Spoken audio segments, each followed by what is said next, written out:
Sir मेरे दो सवाल हैं। पहले सवाल है कि आपने जो साक्षी से गाड़ी के लिए रोड बना रहे थे, आपने लास्ट ईयर रामलीला मैदान तक आपने बनाया, लेकिन इसके बाद एक्सटेंशन आपका रुक गया और सबसे ज़्यादा बाराद्वारी में जाम लगता है, तो उसका एक्सटेंशन आप कब करेंगे? चौड़ीकरण जो होने वाला था, इसलिए उसकी वजह से उधर ट्रैफिक काफ़ी जाम लगता है, सुबह हो या। दूसरा सवाल है कि जो ये बोल रहे थे कि मुआवजा को लेकर, तो सर इसलिए कि जो ये सब पानी में नदी से सप्लाई हो रहा है और नदी की हालात अभी ये है कि एकदम बरसात में केवल 2-3 महीने नदी चलती है, इसके बाद वो सीवरेज लाइन की पानी केवल नदी से ये निकलता था। तो वैसे में सर जो पानी है वो सही पानी कैसे मिलेगा? तो नदी को बचाने को लेकर क्या कोई सर आप लोग प्लान कर रहे हैं कि कैसे नदी बचे, शहर के लोगों को पानी पीने लायक मिले? इसलिए अभी प्रॉब्लम हो रहा है, बारिश में भी पानी नहीं है। तीसरा सवाल है बिजली को लेकर मेरा सर, कि जो बिजली आप लोग कनेक्शन देते हैं उसके लिए जो सर एस्टिमेट दिया जाता है तार बिछाने का, ये बिछाने का, वो इतना ज़्यादा हो जाता है कि देना बड़ा मुश्किल हो जाता है अगर फ्लैट में और ये में आदमी रहते हैं। तो वो सर वो खर्चा क्या आप लोग अपनी तरफ से और नहीं कर सकते सर, इंफ्रास्ट्रक्चर डेवलप करने का कम से कम? तो पहले मार्केट का एरिया आ जाता है, दोनों तरफ मार्केट से, उसमें कुछ डिस्ट्रिक्ट एडमिनिस्ट्रेशन ने बहुत अच्छा काम किया था और उसमें बीच वाले रोड कुछ दूर तक गया था, लेकिन 300 मीटर तक उनके आसपास क्लियर करके उसमें डिवाइडर लगाया गया था। उसके बाद कुछ एरिया ऐसा है जिसमें बाएं तरफ हमारे घर थे, जो हमने अपने घर को तोड़ के वहाँ पे एडिशनल रोड वाइड की। उसके आगे जो है फिर प्राइवेट होल्डिंग्स हैं और फिर उसके बाद वो कुम्हार लोगों का ये है, दुकानें हैं। उसके बाद एक ब्रिज आ जाता है जिसके पहले एक नया होटल, ठीक है, नया ही बना है, 2-3 साल का हुआ होगा, 5 साल हुआ होगा। और उसके बाद वो ब्रिज है जो कि विच इज अगेन नैरो। तो उस रोड पे कंटिन्यूअस राइट ऑफ वे की अवेलेबिलिटी नहीं है कि हम पूरा एंड टू। अच्छा, उसके बाद आप जाइएगा तो वहाँ पे जंक्शन है, जंक्शन के बाद फिर से दोनों तरफ प्राइवेट होल्डिंग्स है, राइट अप टू उसके बाद जो पहला गोल चक्कर आता है वहाँ तक। उस गोल चक्कर से लेके आगे तक पूरा बारिडी तक हमने पूरा 4 लेन कंप्लीट कर लिया है। तो इस स्ट्रेच में जहाँ अवेलेबिलिटी था वहाँ पे वाइड किया जा चुका है। एक अवेलेबिलिटी और है जहाँ कुम्हार लोग बैठते हैं, तो उनको पीछे करके रोड वाइड किया जा सके। We will see how to do it, लेकिन उससे बहुत प्रॉब्लम सॉल्व नहीं होगा, बिकॉज वो स्ट्रेच जो है जस्ट ब्रिज के पहले, तो वो जैसे मतलब आप ऐसे जा रहे हो फिर ऐसे आके करना पड़ेगा, उससे बहुत ज़्यादा प्रॉब्लम एड्रेस नहीं होने वाला है। और रामलीला मैदान के पहले तो आपने देखा है मोस्टली प्राइवेट होल्डिंग। सो अभी राइट नाउ वहाँ पे काम करने का कोई खास प्लान नहीं है। We have to see how to do it, plan it properly before you do it. आपका दूसरा था नदी को लेकर सर, नदी को लेकर, नदी की जो बहाव बंद है पूरी तरीके से, केवल बारिश में ही चल रही है, अभी तो जलकुंभी से फटा हुआ। सो इस वक्त इस साल थोड़ा unusually like to like previous year के कंपैरिजन में अनयूजुअली बहुत कम बारिश हुई है। Almost we are 50-60% lower than previous years.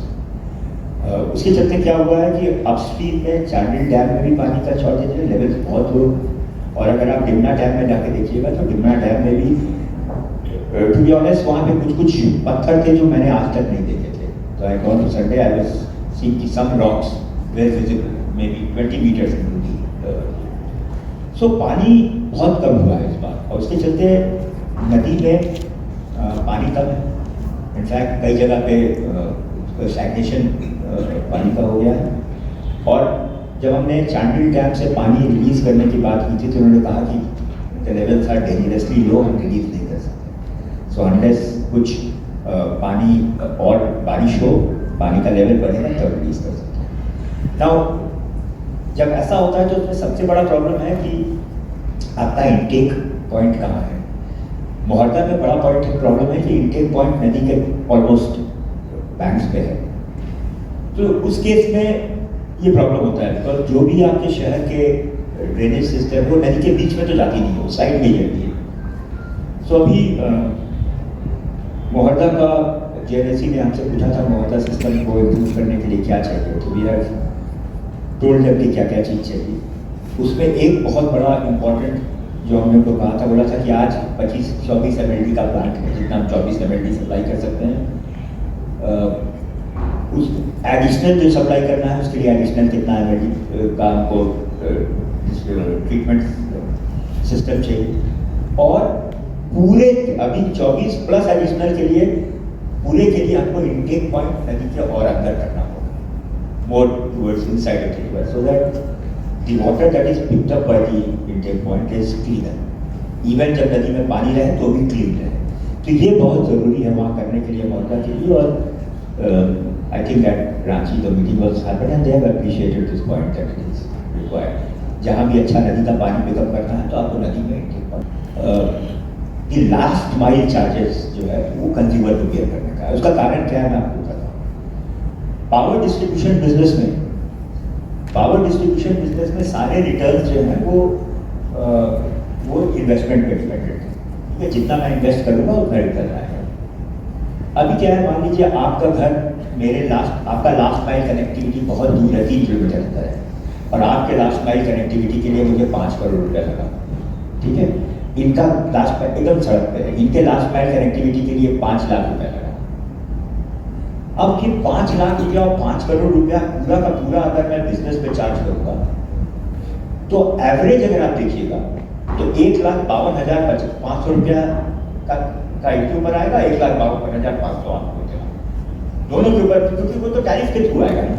तो बाकी पूरे शहर के लिए आपका 3 लाख रुपया चार्ज होगा, सबको उसका बेयर करना पड़ेगा। इसीलिए रेगुलेशंस क्लियर बोलता है कि लास्ट माइल कनेक्शन का खर्चा वो कंज्यूमर को लेना है।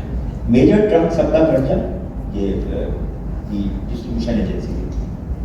ये उसके पीछे मेन अंडरस्टैंडिंग ये मेन सोच ही है।